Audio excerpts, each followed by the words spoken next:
Hello everyone. आज का हमारा टॉपिक होगा चैप्टर 2 ऑफ बीएनएस। ठीक है, चैप्टर 2 बीएनएस का क्या बात करता है? पनिशमेंट के बारे में बात करता है। पनिशमेंट ये कहाँ से कहाँ तक है? तो ये सेक्शन 4 से लेकर के 13 तक है। 4 से लेकर के 13 तक है। ठीक है, तो हम MCQ सॉल्व करेंगे। ये हमारा आईपीसी के ऊपर बेस्ड है, तो मैंने पेंसिल से इसको कन्वर्ट कर दिया है न्यू सेक्शंस में। तो चैप्टर नंबर हमारा कौन सा हो गया? चैप्टर नंबर 2 है ऑफ पनिशमेंट्स। ठीक है, 4 से लेकर के 13 तक दिया गया है। ठीक है, फिर हमारे सवाल पे आते हैं। तो in executing a sentence of solitary confinement, जब भी हम एग्जीक्यूट कर रहे सेंटेंस सोलिटरी कन्फाइनमेंट का, तो वहाँ पे कितना दिन हो सकता है? Such confinement in no case exceed at a time कितना हो सकता है? एट अ टाइम 14 हो सकता है। ठीक है, जब मैं बात करती सोलिटरी कन्फाइनमेंट की, तो मैं 2 सेक्शंस को साथ में पढ़ूंगी सोलिटरी कन्फाइनमेंट के लिए। पहला है सेक्शन नंबर 11, जो कि बात करता है सोलिटरी कन्फाइनमेंट के बारे में।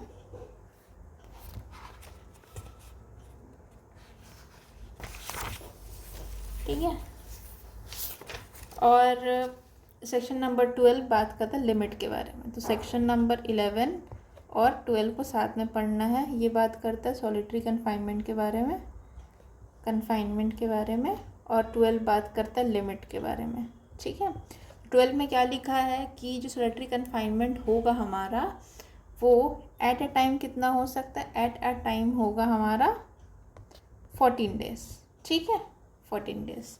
लेकिन अगर पनिशमेंट टोटल इम्प्रिजनमेंट जो है, टोटल इम्प्रिजनमेंट अगर वो मोर देन 3 मंथ का होगा, तब उस केस में क्या रहेगा?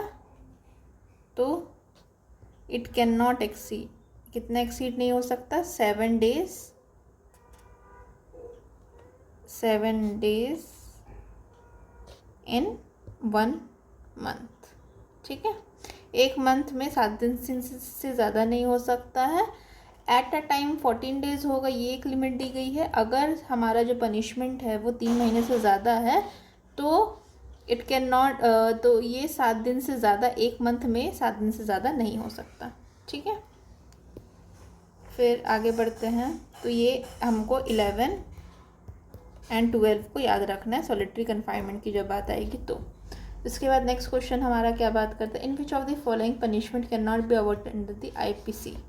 ठीक है, तो सेक्शन नंबर 4 में क्या दिया गया है? 7 टाइप्स ऑफ पनिशमेंट है। 7 है कि 6 है? बताइए। सेक्शन नंबर 4 के अकॉर्डिंग तो 6 है।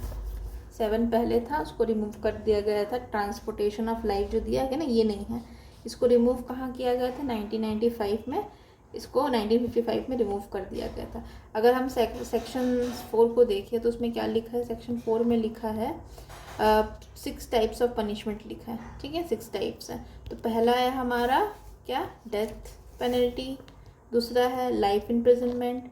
तीसरा है हमारा इम्प्रिजनमेंट हो सकता है, लेकिन किस टाइप का है? तो एक सिंपल है, सिंपल इम्प्रिजनमेंट, और एक होता है रिगरस इम्प्रिजनमेंट। चौथा क्या बात करता है? चौथा बात करता है फॉरफीचर ऑफ प्रॉपर्टी, प्रॉपर्टी को जब्त कर लेना। ठीक है, ये फॉरफीचर माने प्रॉपर्टी को सीज कर लेना। ठीक है, फॉरफीचर ऑफ प्रॉपर्टी। फिर 5th क्या बात करता है? तो 5th बात करता है फाइन के बारे में। ठीक है, फाइन। और 6th बात करता है कम्युनिटी सर्विस के बारे में। ठीक है, अब कम्युनिटी सर्विस जो है वो न्यूली इंट्रोड्यूस किया गया है, ठीक है। इसमें क्या कौन कौन से ऑफेंसेस है? तो 6 ऑफेंसेस हैं। ठीक है, मैं बता देती हूँ आपको। तो इसमें आएगा सबसे पहला 202। ये क्या बात करता है कि पब्लिक सर्वेंट अगर एंगेज हैं किस चीज़ में? एंगेज है अनलॉफुल ट्रेड में। फिर 209 क्या बात करता है? तो अगर प्रोक्लेमेशन जारी हो गया है और व्यक्ति नहीं आता तो उसके बारे में। 226 सीक्वेंस में याद करना है, एक बार मिटा देती हूँ मैं। कम्युनिटी सर्विस के बारे में। ठीक, पहला सेक्शन कौन सा है हमारा? 202। ठीक, फिर दूसरा है ये है unlawful trade, PS trade, unlawful trade कर रहे हैं अपनी वर्क के अलावा। फिर दूसरा है हमारा 202 होने के बाद है 209, वो क्या बात करता है, प्रोक्लेमेशन अगर जारी हो गया अंडर सेक्शन 84, ठीक है, तब भी कोई व्यक्ति नहीं आ रहा है तब क्या हो सकता है। फिर आता है थर्ड में हमारा, थर्ड में क्या दिया गया है 226, ये क्या रहता है, तो सुसाइड करने की धमकी देना किसको, पब्लिक सर्वेंट को, ठीक है। फिर नेक्स्ट है हमारा, फोर्थ है हमारा 303 का प्रोवाइजो। 303 में हमारे को क्या दिया गया, थेफ्ट दिया गया, इसका 2 का प्रोवाइजो बात करता है, ठीक। इसमें क्या दिया गया है कि अगर थेफ्ट है कितना, लेस देन कितना 55,000 रुपीज़, ठीक है, लेस देन 5,000 रुपीज़ है और उसको पैसे को उसने रिटर्न भी कर दिए, जो भी मतलब सामान था उसकी वैल्यू की चीज़ के रिटर्न भी कर दिया, तब इस स्टेज में क्या दिया जाता है, कम्युनिटी सर्विस दिया जा सकता है। पांचवा क्या बात करता है, पांचवा बात करता है 355। 355 क्या है कि ड्रंक पर्सन, मतलब कोई व्यक्ति जो इंटॉक्सिकेटेड हो करके पब्लिक डिस्टर्बेंस को ख़राब कर रहा है, मिसकंडक्ट कर रहा है पब्लिक में, तो उसके बारे में 355 में दिया गया, ठीक है। फिर छठवा क्या बात करता है, छठवा बात करता है हमारा 356 का 2 डिफेमेशन के बारे में बात करता है ना। और एक और मैं ट्रिवियल फैक्ट बता देती हूँ उसके बारे में, कम्युनिटी सर्विस के बारे में। ये BNSS में तो डिफाइंड नहीं है, बट ये डिफाइंड है कहाँ, BNSS के कहाँ दिया गया, सेक्शन 23 का एक्सप्लेनेशन में इसको दिया गया है, एक्सप्लेनेशन में इसकी डेफिनेशन दी गई है, ठीक है, इसकी कम्युनिटी सर्विस की। फिर आगे आते हैं नेक्स्ट क्वेश्चन में, magistrate convicts N accused of theft for 1 year. तो यहाँ पे इम्प्रिजनमेंट होगा, 1 साल का हुआ और एक 1,000 रुपीज़ है, ठीक है। थेफ्ट है, यहाँ पे थेफ्ट का ऑफेंस लगा है और यहाँ पे 1 ईयर की पनिशमेंट दी गई है, 1 ईयर एंड 1,000 रुपीज़ उसको पनिशमेंट में दिया गया है, ठीक है। अब जो व्यक्ति है हमारा, सॉरी मजिस्ट्रेट ने इतना पनिशमेंट उनको दिया है। अब ये जो maximum punishment for which accused can be sentence to imprisonment in default, imprisonment या डिफ़ॉल्ट ऑफ पेमेंट में कितना वो करेंगे, ठीक है। तो इसको मैं वो बता देती हूँ आपको, ये 80 ये सेक्शन नंबर 8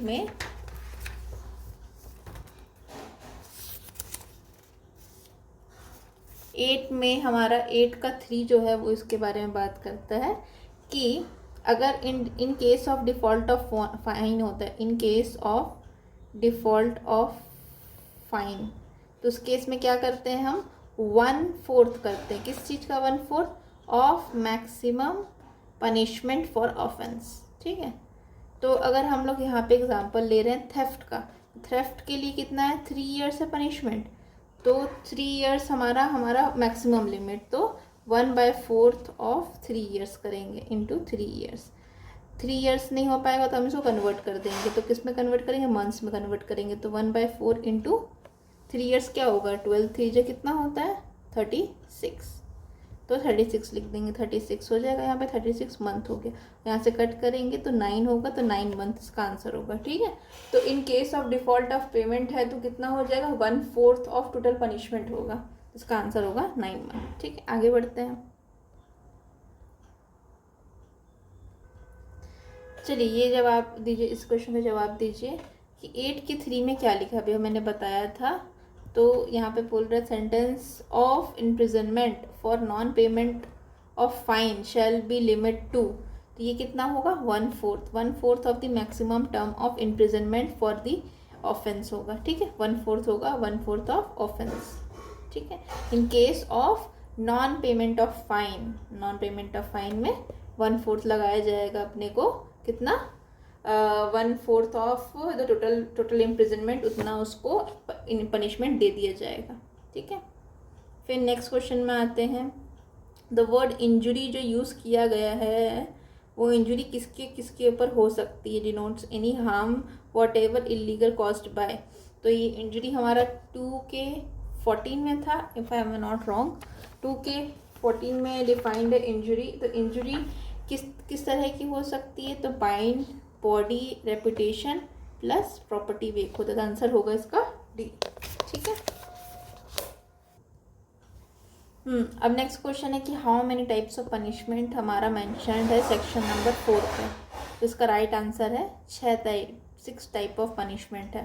पहले आंसर इसका 5 था, लेकिन अभी जो 5+1 हो गया क्या, कम्युनिटी सर्विस न्यू ऐड कर दिया, इसलिए टोटल नंबर ऑफ पनिशमेंट कितने हो गए, 6 हो गए। ठीक है। फिर 8 के 3 के according the term which the code directs the offender to be imprisonment, code direct कर सकता है ऑफेंडर को to be imprisonment in default of payment of fine. Payment of fine का डिफॉल्ट होता है तो इम्प्रिजनमेंट कितना दिया जा सकता है, तो अपने को पता है कि it is 1/4, not exceeding 1/4 of the term of imprisonment which is maximum for the offence. ठीक है, तो 1/4 ऑफ मैक्सिमम होगा। ठीक है, नेक्स्ट में आते हैं हम। नेक्स्ट क्वेश्चन क्या बात करता है, क्वेश्चन को रीड करिए। सॉलिटरी कन्फाइनमेंट कहाँ दिया गया, अभी हमने बताया था कि 11 में इसकी डेफिनेशन है, 12 में इसकी लिमिट है। इसके बाद act done by the child under 7 years. 7 years वाला चाइल्ड बोलूँगी तो मुझे 20 याद आना चाहिए। 21 याद कब आएगा, जब 7 से लेकर के 12 साल के बच्चा है। 7 to 12 ईयर्स के केस में मेरे को याद आना चाहिए सेक्शन नंबर 21। ठीक है, फिर इसके बाद सॉलिटरी कन्फाइनमेंट हो गया। उसके बाद communication made in good faith, तो गुड फेथ हमेशा 31 में है। ठीक है, फिर है हमारा स्लाइटेस्ट हार्म, ये कहाँ दिया है, 33 में। अब मैक्स जो हमारे यूपीएपीओ का पेपर है तो उसमें क्या क्वेश्चन आया था, डी मिनिमस क्यूरेट लेक्स। ठीक है, तो इसका मतलब क्या होता है, court does not concern with minimum या फिर स्लाइटेस्ट हार्म बोल सकते हैं। ठीक है, तो यहाँ पे अपना आंसर अपने को मिल चुका है। 33 में क्या दिया गया है, स्लाइटेस्ट हार्म दिया गया है। 31 में क्या दिया है, कम्युनिकेशन इन गुड फेथ, है ना। फिर 11 में क्या दिया गया है, 11 में सॉलिटरी कन्फाइनमेंट दिया गया है। 12 में क्या दिया गया है, लिमिट ऑफ सॉलिटरी कन्फाइनमेंट दिया गया है। और 20 में क्या दिया है, तो एक्ट ऑफ चाइल्ड, साल का चाइल्ड है हमारा 7 ईयर्स के कम का, अप टू 7 ईयर्स है। ठीक है, आगे बढ़ते हैं। सेक्शन 6 में क्या दिया गया है, सेक्शन 6 में दिया गया है अगर life imprison the term of life imprisonment हम कितना कैलकुलेट, जनरली जब हमको कैलकुलेट करना रहता है एलआई का मतलब डिवीजन करना है। जैसे एग्जांपल के लिए हमने बोला ना कि 8 के 3 में क्या है, इन डिफ़ॉल्ट ऑफ पेमेंट, अगर उस जैसे मान ले कोई सज़ा हुई है, मर्डर की सज़ा हुई है उनको, मर्डर में एलआई प्लस फाइन किया गया है। ठीक है, अब यहाँ पे जब हमको सॉलिटरी कन्फाइनमेंट को कैलकुलेट यहाँ पे अगर उसने फ़ाइन पे नहीं किया तो उस केस में उसको डिफ़ॉल्ट पनिशमेंट मिलेगी, तो 1/4 होगा किसका, एलआई का, लाइफ इम्प्रिजनमेंट का। ठीक है, तो 1/4 ऑफ एलआई कैसे करेंगे, एलआई तो कुछ भी हो सकता है, एनीथिंग। तो इसको कैलकुलेट करने के पर्पज़ के लिए हम एलआई को मानेंगे 20 ईयर्स। ये हमारा कहाँ दिया, सेक्शन नंबर 6 में दिया गया ये चीज़। ठीक है, इसलिए इसका राइट आंसर होगा 201 का ए। फिर आगे बढ़ते, कितने काइंड्स ऑफ ऑफेंसिंग दिए गए हैं, विच of the following is a kind of punishment. तो काइंड ऑफ पनिशमेंट सेक्शन 4 में दिया गया, तो ये है फाइन। फाइन के अलावा और क्या क्या था हमारा, तो कम्युनिटी सर्विस था, फिर फॉरफीचर था, है ना, ये सब था। उसके बाद कौन से, which under which of the following sections of the death sentence can be computed without the consent of the offender. तो डेथ सेंटेंस कंप्यूट किया जाता है विदाउट दी उसके ऑफेंडर की, तो सेक्शन नंबर 5 में दिया गया है ना। 5 में क्या दिया गया कि बिना किसी जो भी ऑफेंडर है उसकी सहमति के उसकी लाइफ का सेंटेंस, सॉरी उसकी जो भी पनिशमेंट है उसको कम्यूट किया जा सकता है, डेथ सेंटेंस को भी कम्यूट किया जा सकता है। और यहाँ पे लिंक किया गया 474 में। 474 में कंडीशंस दी गई थी, जैसे कि मतलब 474 से पहले सेक्शन नंबर 5 के बारे में बताती हूँ आपको। सेक्शन नंबर 5 में बोलता है कि अप्रोप्रिएट गवर्नमेंट की, जो अप्रोप्रिएट गवर्नमेंट है ये क्या कर सकती है, अप्रोप्रिएट गवर्नमेंट चाहे तो किसी भी व्यक्ति के सेंटेंस को कम्यूट कर सकती है विदाउट कंसेंट कर सकती है ना, without consent of offender commute कर सकती जो कि पनिशमेंट दिया गया है इस संहिता में, है ना। और यहाँ पे यूज़ करेंगे सेक्शन 474 को। ठीक, तो 474 में क्या लिखा है, तो 474 में लिखा है power of commutation. Power of 474 ना BNSS का, ये याद रखिएगा। इसके बाद पावर ऑफ कम्यूटेशन के बारे में दिया गया है, कहाँ पे, BNSS में दिया गया। ठीक, तो यहाँ पे क्या क्या किया जा सकता है, डेथ को LI बनाया जा सकता है, LI को क्या बनाया जा सकता है, LI को 7 ईयर्स बनाया जा सकता है, और उसके बाद 7 ईयर्स और मोर को क्या बनाया जाता है, 3 साल बनाया जा सकता है। फिर अप टू 7 ईयर्स को क्या बनाया जा सकता है, तो उसको फाइन बनाया जा सकता है, और रिग्रेस को क्या बनाया जा सकता है, सिंपल बनाया जा सकता है। ये सब दिया गया है पूरा प्रॉपर इस सेक्शन में, है ना। इसके बाद commutation of life sentence for life imprisonment कहाँ दिया गया, तो ये सेक्शन नंबर 5 में दिया गया है। ठीक है, सेक्शन नंबर 5, तो उसका राइट आंसर होगा हमारा सेक्शन नंबर 5। ठीक है, इसके बाद नेक्स्ट पे आते हैं।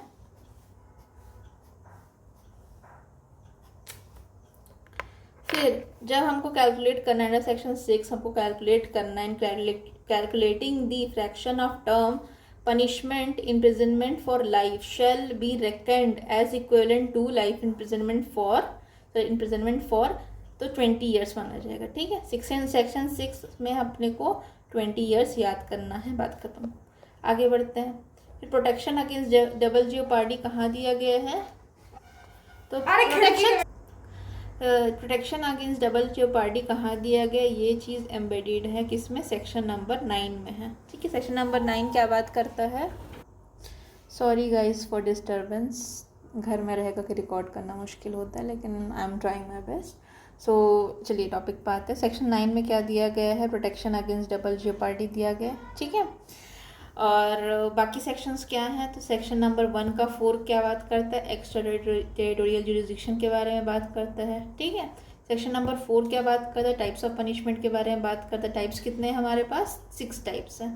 सेक्शन 9 क्या बात करता है, limitation of punishment of offence made up of several offences. ठीक है, फिर wear anything which is an offence is made out of the part, कोई भी चीज़ जो कि पार्ट में ऑफेंस है, या any of which part itself an offence and the offender not be punished with the punishment more than such offence. ठीक है, तो यहाँ पे डबल जियोपार्डी के बारे में बात है। 13 में क्या दिया गया है, तो रिपीटेड ऑफेंडर के बारे में, नहीं रिपीटेड ऑफेंडर नहीं, यस रिपीटेड ऑफेंडर किस चीज़ का, रिपीटेड ऑफेंडर वर्ड यूज़ नहीं करेंगे, एनहांस पनिशमेंट यूज़ करेंगे, एनहांस्ड पनिशमेंट। ठीक है, एनहांस पनिशमेंट वर्ड यूज़ करेंगे इन कन्विक्ट, इफ़ कन्विक्टेड, कोई व्यक्ति जो कन्विक्ट हो रहा है फॉर 3 ईयर्स और मोर, 3 ईयर्स या मोर के लिए कन्विक्ट हो रहा है कोई व्यक्ति। ठीक है, और उसने कौन सा ऑफेंस किया था पहले, तो चैप्टर नंबर 10 में दिया गया है कॉइन्स के बारे में, और चैप्टर नंबर 17 दिया है प्रॉपर्टी के बारे में। ठीक है, अगर ये दोनों चैप्टर्स के अंदर कोई भी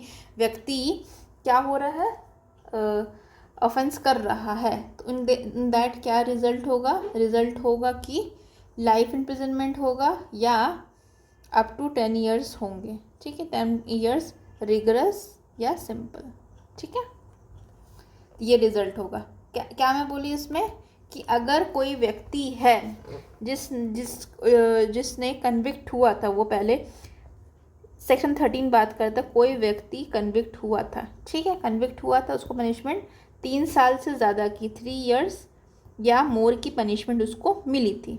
ठीक है, और उसने ऑफेंस पहले भी कौन सा किया था, तो चैप्टर 10 में कॉइन्स के अगेंस्ट वाला जो काउंटरफिटिंग कॉइन्स या क्या बोल सकते हैं उसको, चैप्टर 10 में ऑफेंस किया था काउंटरफिटिंग का, करेंसी कॉइन्स वाला, या चैप्टर 17 में उसने ऑफेंस किया था प्रॉपर्टी वाला। ठीक है, तो प्रॉपर्टी वाला ऑफेंस किया है, तब उस केस में जब सेकेंड टाइम उसका कन्विक्शन होगा, तब उसको इन्हेंस पनिशमेंट मिलेगी। क्या मिलेगी, लाइफ इम्प्रिजनमेंट मिलेगा, और या तो फिर अप टू 10 ईयर्स रिग्रेस या सिंपल हो सकता है, तो ये मिलेगा। मतलब कहने का मतलब ये है कि कॉइन वाला जो ऑफेंस है या प्रॉपर्टी वाला ऑफेंस है, वो व्यक्ति कोई ज़्यादा रिपीट ना करे, इसीलिए इन्हांस पनिशमेंट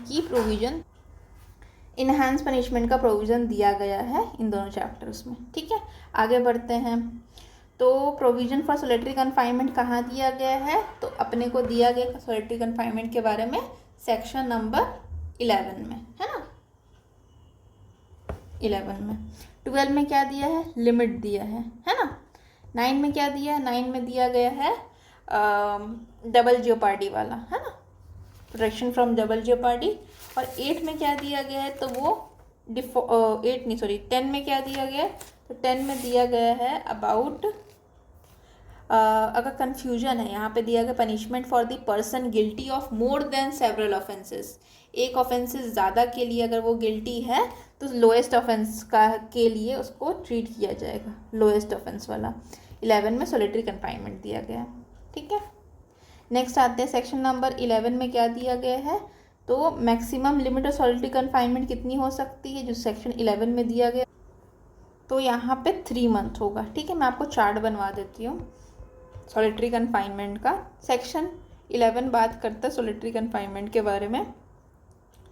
तो अगर रिगरस इम्प्रिजनमेंट है, ठीक है, तो not exceed 3 month in whole, 3 month in whole, सबको मिला करके 3 मंथ से ज़्यादा नहीं हो सकता, ठीक है। फिर अगर इम्प्रिजनमेंट कितने की है हमारी, इम्प्रिजनमेंट 6 मंथ की है, अप टू 6 मंथ की है, तब उस केस में जो सॉलिटरी कन्फाइनमेंट कितना होगा, 1 मंथ का, ठीक। फिर 6 मंथ से ले करके 1 ईयर तक है तो कितना होगा, 2 मंथ का सॉलिटरी कन्फाइनमेंट। और थर्ड है हमारा मोर देन 1 ईयर का रहेगा तो सॉलिटरी कन्फाइनमेंट कितना होगा, 3 मंथ का, ठीक है। ये दिया गया, ये अपने को याद रखना पड़ेगा। अगर इम्प्रिजनमेंट हमारा 6 महीने का है तो इम्प्रिजनमेंट अपना 6 महीने का है तो सॉलिटरी कन्फाइनमेंट 1 मंथ का होगा। अगर इम्प्रिजनमेंट 6 महीने से लेके 1 साल तक का है तो इम्प्रिजनमेंट 2 साल का होगा, और मोर देन 1 ईयर का होगा तो 3 मंथ का होगा, ठीक है। इसके बाद सॉलिटरी कन्फाइनमेंट कहाँ डील किया गया, सॉलिटरी कन्फाइनमेंट डील किया गया सेक्शन नंबर 11 में, और 12 में लिमिट बताई गई है।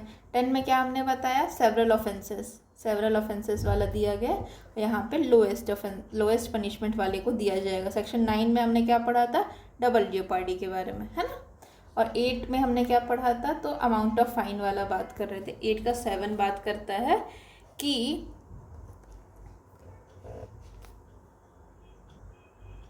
अगर कोई भी पनिशमेंट अनपेड रह जाता है, फाइन अनपेड रह जाता है, तो उसको 6th ईयर के अंडर उसको पे करना है। 6 ईयर का लिमिट दिया गया है इसमें, ठीक है, 6 ईयर्स। फिर आगे आते हैं 73, मतलब हमारा सेक्शन नंबर 11 में मैक्सिमम कितना है, 3 मंथ अपना है, ठीक है। फिर सॉलिटरी कन्फाइनमेंट और लिमिट ऑफ सॉलिटरी कन्फाइनमेंट कहाँ दी गई है, तो अपने को पता है सॉलिटरी कन्फाइनमेंट 11 में दिया गया और लिमिट दिया है 12 में, ठीक है। तो देख लेते हैं 11, 12 सी होगा इसका आंसर। फिर आते हैं which sections of IPC deal with enhance punishment. Enhance punishment हमने क्या पढ़ा, सेक्शन नंबर 13 में हमने पढ़ा था। 11 में हमने क्या पढ़ा था, सॉलिटरी कन्फाइनमेंट। 12 में लिमिट ऑफ सॉलिटरी कन्फाइनमेंट, और 14 तो हमारा जनरल एक्सेप्शन स्टार्ट हो जाता है। तो 14 में हमारा मिस्टेक ऑफ फैक्ट के बारे में है, मिस्टेक ऑफ फैक्ट, लेकिन यहाँ पे बाउंड बाय लॉ है, ठीक। आगे आते हैं कम्यूटेशन वाला पनिशमेंट कहाँ दिया गया, सेक्शन नंबर 5 में दिया गया, ठीक। 2 के 11 में क्या दिया है, इंटरेस्टिंग। 2 के 11 में 10 में हमारा डॉक्यूमेंट था, डॉक्यूमेंट के बाद 10 में नहीं, 8 में डॉक्यूमेंट था, 10 में जेंडर था, जेंडर के बाद 11 में गुड फेथ था। 2 के 11 में गुड फेथ है। 4 में क्या है, टाइप्स ऑफ पनिशमेंट है। टाइप्स कितने टाइप्स हमने पढ़ा, हमने पढ़ा 6 types of punishment. New add कौन सा हुआ है, कम्युनिटी सर्विस। कम्युनिटी सर्विस के सेक्शंस को बस बता दीजिए, 202, 209, 226, फिर इसके बाद कौन सा था, 226 हो गया। उसके बाद 355 और 356 भी था, बीच में कुछ मैं भूल रही हूँ, 302 याद आया है, हाँ 226 हो गया, हाँ 6वां हमारा है 303 का 2 का प्रोवाइसो, ठीक है। चलिए आगे आते हैं। अगर कैलकुलेट करना है हमको लाइफ इम्प्रिजनमेंट, तो क्या रहेगा हमारा, लाइफ इम्प्रिजनमेंट फॉर लाइफ कितना लिया जाएगा, इम्प्रिजनमेंट फॉर 20 ईयर्स, ठीक है। तो 214 का आंसर होगा ए। नेक्स्ट में आते हैं, तो नेक्स्ट में आता है कि अगर solitary confinement when imprisonment awarded for solitary confinement shall exceed 3 month से ज़्यादा होगा, तो solitary confinement not exceeding in any month कितना होगा, यहाँ पे 3 मंथ से ज़्यादा होगा तो सेम डे में 7 दिन से ज़्यादा नहीं हो सकता। तो 215 का आंसर होगा 7 डेज। और इन टोटल कितना होगा एट अ टाइम अगर पूछा जाएगा, एट अ टाइम पूछा जाएगा तो 14 डेज याद रखेंगे। और ये सब दिया कहाँ है, तो ये सेक्शन नंबर, कौन सा सेक्शन नंबर है, सेक्शन नंबर 11 में दिया गया है। ठीक है, 11 में दिया है ना, 12 में तो नहीं दिया है। यस 12 में दिया है, 11 में दिया है 3 मंथ्स मैक्सिमम होंगे। और क्या क्या दिया है, 3 मंथ्स मैक्सिमम होंगे। और रिलीजियस इम्प्रिजनमेंट में दिया जाता है। और अगर इम्प्रिजनमेंट 6 मंथ का है तो सॉलिटरी कन्फाइनमेंट 1 मंथ की हो सकती है। अगर इम्प्रिजनमेंट 6 मंथ से 1 ईयर का है तो solitary confinement up to 2 month होगी। और अगर ये मोर देन 1 ईयर है तो अप टू 3 मंथ्स हो सकता है। ठीक है, फिर है हमारा इन case of an offence punishable with fine only, अगर फाइन अगर होता है तो imprisonment of non payment of fine कितना होगा, तो अगर ओनली फाइन है तो हमारा जो इम्प्रिजनमेंट होगा वो सिंपल होगा। ठीक है, और ये कहाँ पे दिया गया है, तो ये सेक्शन 8 के 5 में दिया गया है। ठीक है, नेक्स्ट क्वेश्चन में आते हैं।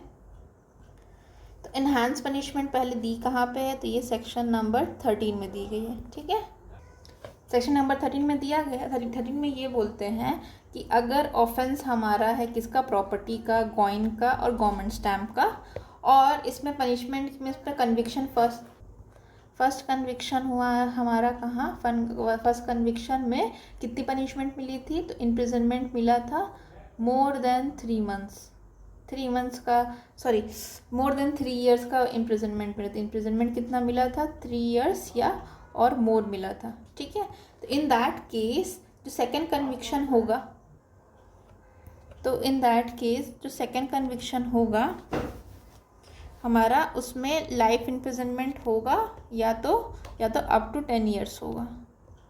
ठीक है, फिर इसके बाद कोई भी एक्सप्रेस प्रोविज़न नहीं दिया है फाइन का, तो अमाउंट ऑफ फाइन कितना होगा, तो फाइन का अमाउंट होगा, जहाँ पे फाइन का एक्सप्रेसली प्रोविज़न नहीं दिया जाता था उसमें फाइन कितना होगा, तो अनलिमिटेड, ये नहीं लगाना है, अनलिमिटेड हो सकता है बट एक्सेसिव नहीं हो सकता। जैसे कि हमने को पता है कि जजेस की लिमिट दी गई है, कितनी लिमिट दी बताइए, BNSS में जजेस की लिमिट दी गई है, तो JMFC judicial magistrate first class JMFC उनकी लिमिट कितनी है, फर्स्ट क्लास की 50,000 रुपीज़ है ना, और सेकेंड क्लास की JM सेकेंड क्लास की कितनी 10,000 रुपीज़ है ना। और उसके ऊपर जो हमारा कोर्ट ऑफ सेशन होगा, CJM होगा, कोर्ट ऑफ सेशन होगा, इनकी बारे में कुछ नहीं दिया गया है, तो इनको वो कितना दे सकते हैं, एनी फाइन लिखा है उनके में। तो एनी फाइन का मतलब क्या है, तो एनी फाइन का मतलब यही है कि ये अनलिमिटेड हो सकता है बट एक्सेसिव नहीं हो सकता। ठीक है, तो सामने वाले की हैसियत देख करके उसके ऊपर इम्पोज किया जाएगा कि उसके ऊपर बर्डन पड़े, लेकिन ऐसा भी ना हो कि वो दे ही ना पाए। ठीक है, फिर कौन सा पनिशमेंट नहीं है, तो फॉरफीचर ऑफ प्रॉपर्टी है, रिग्रेस इम्प्रिजनमेंट भी है और सिंपल इम्प्रिजनमेंट भी है, फिर डेथ भी है और एक और कम्युनिटी सर्विस भी है, और एक और कौन सा है, forfeiture of property, imprisonment, fine.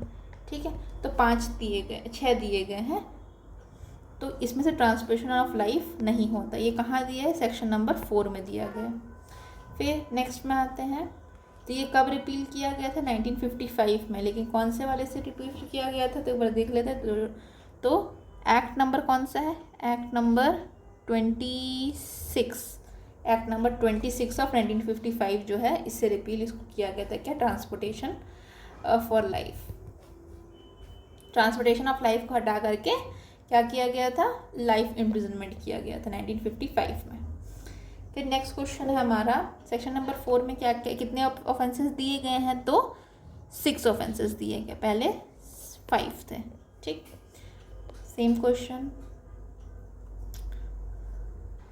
चलिए इसका आंसर करिए कि प्रीवियस कन्विक्शन हुआ है किसमें, 64 में, मतलब रेप का हुआ है, रेप का उसका कन्विक्शन हुआ है, और उसके बाद again he under the same section life imprisonment उसको मिला, कन्विक्शन हो चुका है, फिर से उसको क्या बोलते हैं, कन्विक्ट हो गया, और फिर से यही दोबारा कन्विक्शन करता है, कमीशन करता है, तब उस केस में लाइफ इम्प्रिजनमेंट का मतलब क्या होगा, तो reminder of the life of natural person, a is natural life, ये होगा। ये हमने कहाँ लिखा है बीएनएस में, सेक्शन नंबर 71 को देखेंगे तो बात करता है punishment for repeated offender whoever who has been previously convicted of an offence punishable under section 64 जो कि punishment for rape, 65 vegetative person authority के बारे में, 65 सडन कंडीशंस दी गई है 12 साल की बच्ची और 16 साल की बच्ची।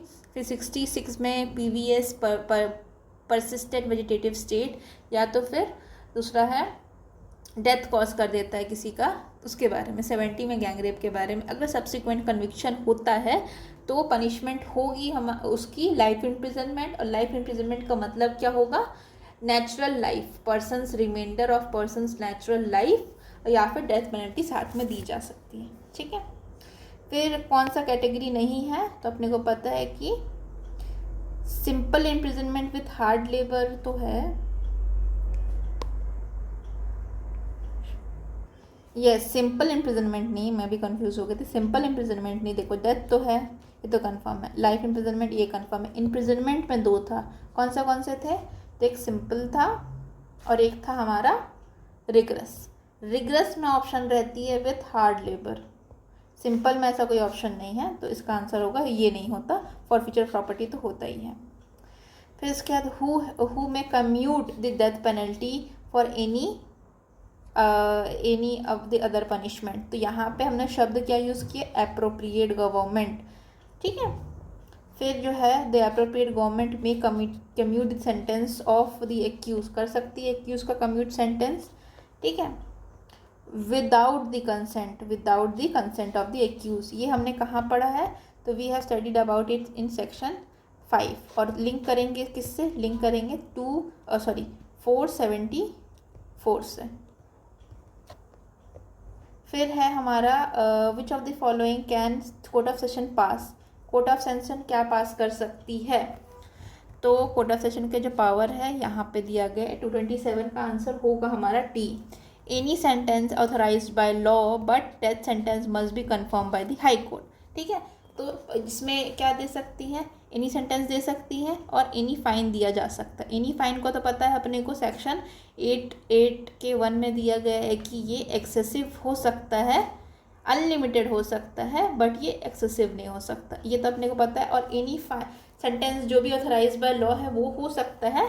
डेथ सेंटेंस बस देगी अगर कोर्ट ऑफ सेशन, तो उसका कंफर्मेशन लगेगा किसका, हाई कोर्ट का। ठीक है, जो कंफर्मेशन वाला चैप्टर कौन सा है हमारा, बीएनएसएस में आपसे पूछूँ कि चैप्टर कौन सा है, तो चैप्टर नंबर है 30, कंफर्मेशन ऑफ डेथ। ठीक है, फिर अगर हमको इम्प्रिजनमेंट को कैलकुलेट करना how many years a sentence of life imprisonment can be computed by the government, तो लाइफ इम्प्रिजनमेंट को कितना बनाया जा सकता है कंप्यूट कर करके, तो ये पहले का प्रोविज़न है कि लाइफ इम्प्रिजनमेंट ऑफ लाइफ को कम्यूट करके 14 साल बनाया जा सकता है ना।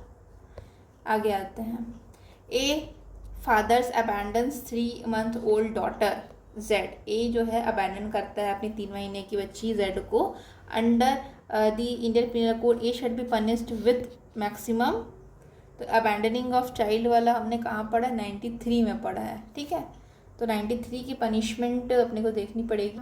यहाँ पे राइट आंसर होगा अपना 229 का राइट आंसर होगा 7 years। ठीक है, क्योंकि maximum punishment abandoning of child जो है यहाँ पे सेक्शन 93 में दिया गया है कि exposure and abandonment of a child under 12 years of age, 12 years of age के बच्चे को अगर छोड़ दिया जाए तब कोई भी पेरेंट या फिर कोई भी व्यक्ति जो कि उसकी लॉफुल गार्जियनशिप में होगा उसको छोड़ देता है तो उसको 7 साल की सज़ा हो सकती है।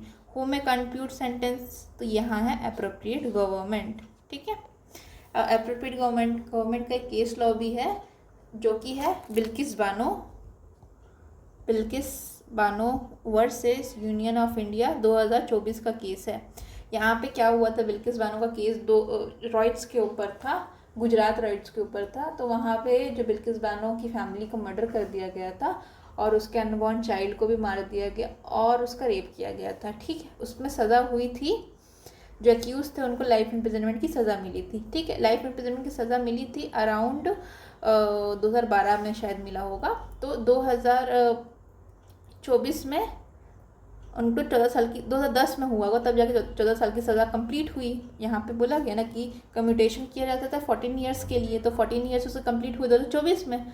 तो 24 में गुजरात गवर्नमेंट ने उसको क्या कर दिया, उसको फ्री कर दिया, मतलब उसको कम्यूट करके लोग बाहर आ गए जो भी एक्यूज थे। तो फिर ये केस गया कोर्ट में, तो कोर्ट ने बोला कि जो गुजरात, हाँ यहाँ पे जो राइट्स हुए थे गुजरात में हुए थे, लेकिन जो ट्रायल चला था गुजरात में नहीं चल के ये चला था महाराष्ट्र में। तो महाराष्ट्र ने सेंटेंस दिया था और सेंटेंस देने के बाद उनको क्या बोलते हैं वापस प्रिजन गुजरात में भेज दिया गया था, राइट। तो यहाँ पे गुजरात गवर्नमेंट ने उनको छोड़ दिया, फ्री कर दिया, कम्यूट कर दिया उनके सेंटेंस को। तो यहाँ पे सुप्रीम कोर्ट ने 2024 में क्या हेल्ड किया था कि गुजरात गवर्नमेंट एप्रोप्रिएट गवर्नमेंट नहीं। एप्रोप्रिएट गवर्नमेंट कौन है, महाराष्ट्र गवर्नमेंट। जो गवर्नमेंट डिसीजन देती है वही एप्रोप्रिएट गवर्नमेंट कहलाती है। फिर नेक्स्ट है power to compute of sentence of death. कौन कर सकता है सेंटेंस ऑफ डेथ, तो इसका आंसर होगा 431 का एप्रोप्रिएट गवर्नमेंट कर सकती है, ठीक है। जब हमको कैलकुलेट करना है, क्या चीज़ कैलकुलेट करना है, कैलकुलेट करना है अबाउट लाइफ इम्प्रिजनमेंट को, तो वो इक्वलेंट होगा 20 ईयर्स के लिए, 20 ईयर्स। ये कहाँ दिया गया है, ये दिया गया है सेक्शन नंबर 6 में, ठीक है। नेक्स्ट में आते हैं,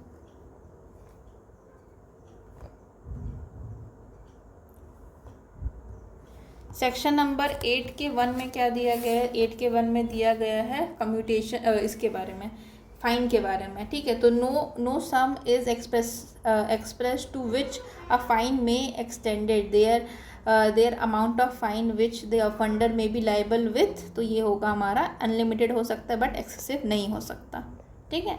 इसका भी राइट आंसर यही होगा, ठीक है। आगे बढ़ते हैं, 8 के 2 में जो सेंटेंस दिया गया है, 8 के 2 में बात करता है कि नॉन पेमेंट ऑफ फाइन हो रहा है, right. Non payment of fine हो रहा है, उसका मतलब क्या है, shall be in excess to any other imprisonment to which a offender has been sentence. जैसे एग्जांपल के लिए अगर थेफ्ट हुआ है, ठीक है, तो उनको सज़ा मिली है 1 ईयर्स की प्लस 10,000 नहीं 1,000 कर लेते हैं, 1,000 की, ठीक है। अगर इसका डिफ़ॉल्ट करते हैं तो इम्प्रिजनमेंट बन जाएगा, ठीक है। तो अपने को पता है कि default of payment of fine में अगर 1,000 अप टू 5,000 रहेगा तो 2 मंथ की सज़ा है, ठीक। तो 2 मंथ की सज़ा जो है वो 1 साल, जो यहाँ पे क्या पढ़ रहे हैं हम कि शैल बी, जो नॉन पेमेंट ऑफ फाइन है, shall be in excess to any other imprisonment. Any other imprisonment मतलब 1 ईयर, ठीक है। तो उसके एक्सेस में होगी, मीन्स जो हमको बेसिक जो मिला है किसी को पनिशमेंट, उसके एडिशन में न्यू पनिशमेंट होगी जो कि default of payment of fine है, ठीक है। बस यही बोल रहा है कि 1 ईयर प्लस 2 मंथ्स होंगे, ठीक है, अलग से उसको ऐड कर लिया जाएगा अगर डिफ़ॉल्ट ऑफ पेमेंट करता है उसके बेसिक पनिशमेंट के साथ। फिर ए के 2 में क्या बात करता है, तो ए के 2 में यही बात करता है कि should be in access to any imprisonment the offender has been sentenced, ठीक है। नेक्स्ट क्वेश्चन में आते हैं, 237 का आंसर होगा बी, राइट आंसर होगा बी। इसके बाद बात करते हैं term for which the court directs the offender to be imprisonment in default of payment of fine shall be. तो जो कोर्ट डायरेक्ट किया है ऑफेंडर को इम्प्रिजनमेंट इन डिफॉल्ट, फिर वो कितना होगा, तो वो होगा 1/4। 1/4 किसका, 1/4 ऑफ द टोटल इम्प्रिजनमेंट का, ठीक है। 238 का आंसर होगा सी।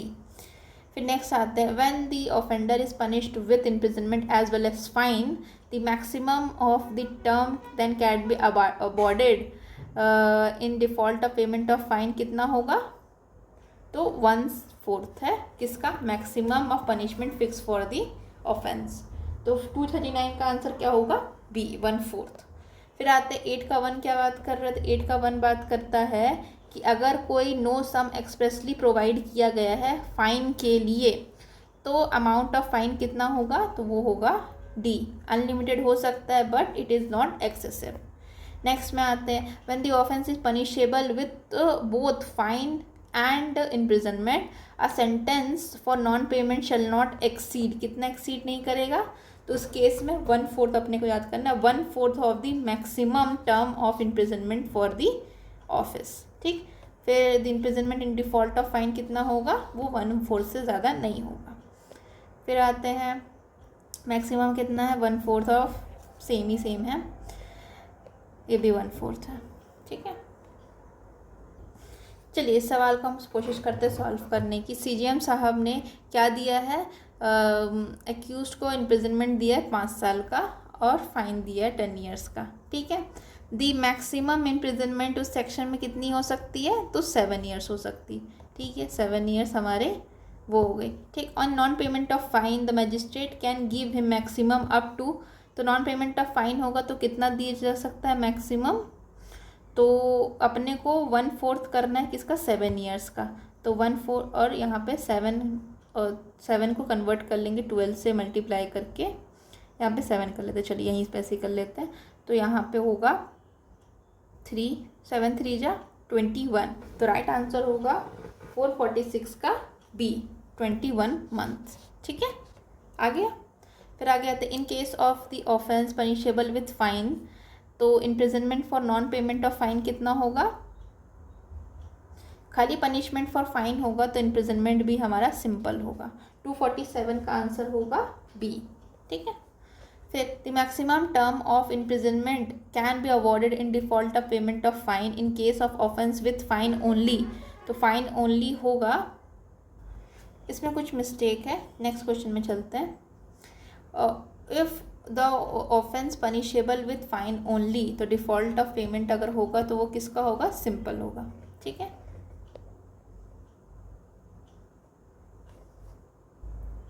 ये वाला बताइए, यहाँ पे पनिशमेंट अगर फाइन ओनली है तो accused has been awarded with 50 rupees. ठीक है, तो फाइन ऑफ डिफ़ॉल्ट इम्प्रिजनमेंट कितना होगा, तो हमने ये क्या याद किया था कि अगर फाइन अमाउंट है कितना, अप टू ₹5,000, तब कितना होगा, 2 मंथ होगा। फिर अप टू ₹10,000 तो कितना होगा, 4 मंथ होगा। और अप टू रुपीज़ या अप टू नहीं, मोर देन 10,000, 10K और मोर, तो कितना होगा, 1 ईयर होगा। ठीक है, फिर where an the offence is punishable with imprisonment and fine, the term for which the court can direct the offender to imprisonment for default of payment, तो ये होगा 1/4 कौन सा होगा, इम्प्रिजनमेंट ऑफ मैक्सिमम फाइन, हाँ, तो 1/4 होगा मैक्सिमम का, तो 252 का आंसर होगा ए। नेक्स्ट आइए, चलिए इसको बताइए। तो सेक्शन 11 और 12 के according the convict can be keeped in solitary confinement for any portion or the portion of imprisonment to he was sentence, क्या इनकरेक्ट है। ठीक है, तो for a period not exceeding 3 months in whole, 3 months in whole से ज़्यादा नहीं हो सकता, करेक्ट है ये। फिर है हमारा for a period not exceeding 3 months if the term of imprisonment exceed 1 year, तो हमने क्या पढ़ा था, अगर हमारा सॉलिटरी कन्फाइनमेंट का बता रही हूँ, तो सॉलिटरी कन्फाइनमेंट में अगर punishment imprisonment up to 6 month है, तो सॉलिटरी कन्फाइनमेंट 1 मंथ का होगा। इम्प्रिजनमेंट अपना 6 महीने से ले करके कितना है, 1 ईयर तक है, तो कितना होगा, 2 मंथ होगा इम्प्रिजनमेंट। ठीक है, उसके बाद है अगर 1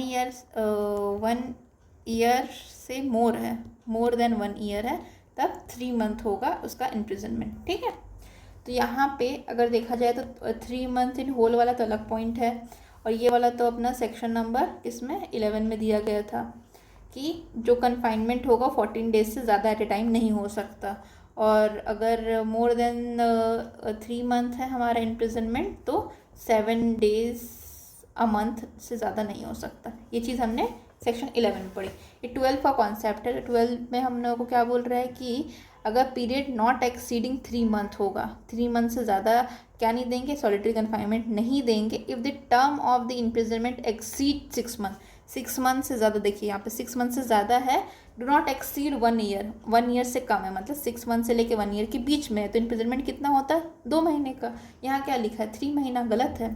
अब ये वाला देखिए, for the period of not exceeding 3 month, 3 month से ज़्यादा नहीं है, ठीक है, नहीं होगा क्या सोलिटरी कन्फाइनमेंट।